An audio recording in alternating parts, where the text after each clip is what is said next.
To no one's surprise, Luyas remain to be the biggest problem for Luya presidential candidates. And I'll give you an example, starting off with PK Salasya. This is what he had to say on his X account, and I quote, "I dare Natembeya and Sifuna to try and pull a crowd like the one we witnessed. Their so-called parallel Linda Mwananchi meeting will not confuse the people of Western Kenya. There was only one genuine meeting, the United Opposition gathering. Any other event being organized after that is inconsequential and appears to be nothing more than an attempt to mislead and divide our people politically. Their politics of division will not succeed. The people of Western Kenya know the truth and they cannot be confused." And then he went on to attach these 4 images.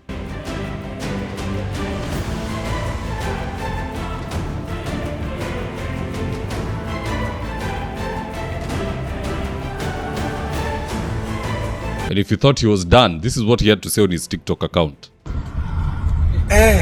Sasa nimesikia hata sasa wanataka kulonji chama yao sasa wanataka kutengeneza chama yao ya sijui wanataka kuita nini. Sasa ukiangalia watu, mtu kama Osoti, yeye ni mtu alikuwa kwa NC. Wakapigana hiyo NC yao, akachanganya huko, akatoka huko kwa NC akakuja kwa ODM. Amekuja huko kwa ODM, amechanganyana huko kwa ODM. Sasa wanataka kuform sijui kitu kingine nini pale. Ukiona mtu kama Natembeya amepiga Ford Kenya kumtambo, akasema kumtambo sijui nini, amekuwa kama DAP, amepigana huko kwa DAP, amepigana DAP, sasa anataka kumaliza DAP, akuje sijui atengeneze yake sijui gani.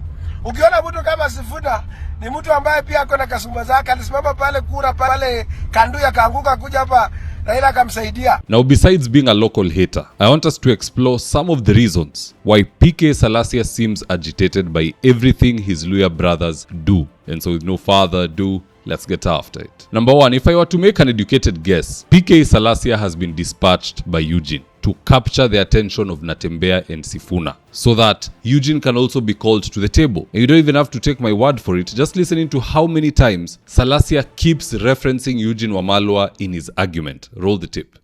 Sasa mimi nataka niambie hii watu hii yenye nimeona ati wamepangwa na Njoroge na huyu anaitwa huyu mama huyu amewapanga, anaitwa this woman called who? Pauline Njoroge amewapanga, nimeona kwa mbebe post ati smoke imetoka. Nataka niambie Sifuna ana nguvu, ana votes. Ukiangalia yeye ana votes yoyote kule Kakamega, and he cannot call shots by the way because Kakamega iko na owners wake. In Bungoma Didmas peke yake amesumbua yeye. Hawezi aziongea chochote.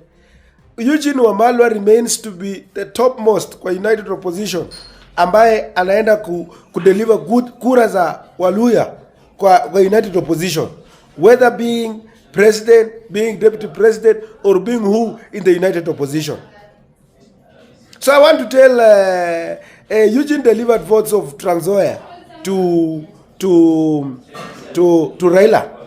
Now, why would Eugene Wamalwa want those guys stopped? Simple. They are ruining the party. Natembeya is a DAPK governor who wants to go for re-election using Sifuna's party. So DAP will wake up one morning finding themselves demoted from 1 governor down to 0. Yet, in Eugene's mind, he expected Natembeya is part of us, Sifuna could come and be part of us, and we can grow DAPK party. Instead, even those who came to power through DAPK party, wanatoroka wanaenda kwingine. So I feel what Salasya is saying could be mirroring what Eugene Wamalwa is feeling. Number 2, if at all Eugene's hand was not behind this juvenile outburst by Salasya, then I suspect this is just a temper tantrum from Salasya because he wasn't invited to the Kitale meeting. In fact, here are the images of the same meetup.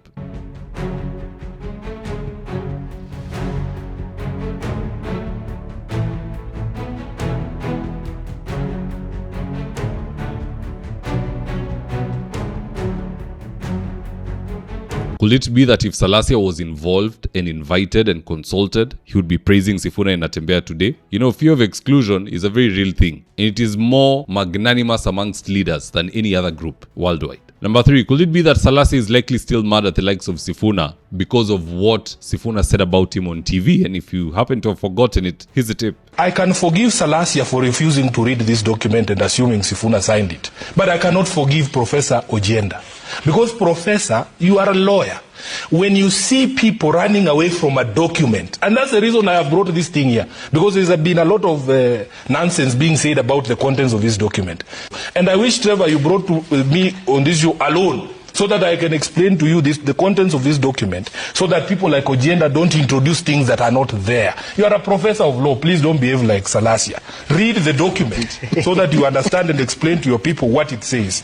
I guess Salasya hasn't healed from that one. Number 4, could it be that Salasya is afraid of a candidate from Sifuna's party in Mumias East? You know, in politics, everything is personal. It's always about what's in it for me, or what harm is this going to bring to me. I am a DCPK member of parliament. You are purporting to become a Luya presidential candidate or deputy presidential candidate with your own party. Is this party going to field somebody in my region or not? You're not consulting me in everything you're doing, so I suspect you'll field somebody in my region. Hence, I will spoil everything you guys want to do. I will critique everything you want to do until I feel comfortable. Until you make me comfortable, I shall not stop pursuing you. That is what I'm reading from PK Salasya. Hii ni kama ile unasikia Babu Wino akisema, if we are not at the table, we will break that table. This is what Salasya is doing. And just like Sifuna said, I mean, we can't blame Salasya. After all, he is Salasya. Any other person behaving this way, like Caleb Amisi, people would be very mad at him. My only question is this coming from Salasya or his party leader? Which is which? Question mark. Now that's just my opinion, guys. Do drop me your comments in the comment section below and I'll do best to read them and to give you a response. So with that, here today's ads the day. If you're in need of electrical wiring, solar installation, or electrical fittings such as strip lights, snake lights, downlighters, or chandeliers, contact Engineer Wycliffe at 0707 476602 and he'll get your house dapped up.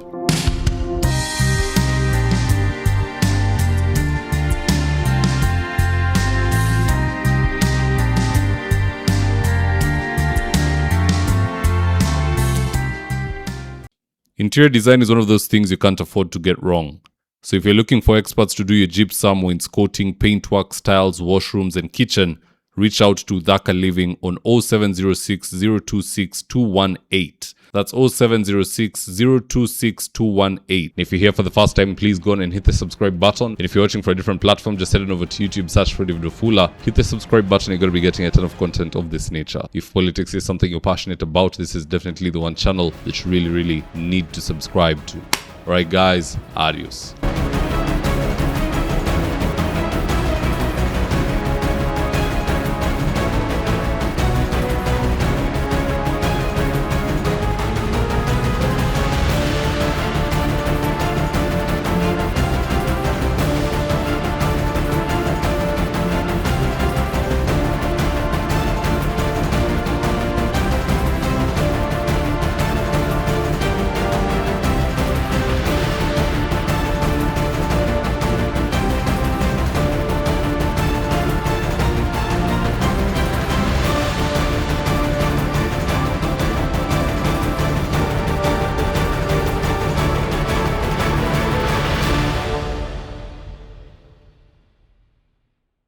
Thank you for choosing David Wafula as your primary news platform.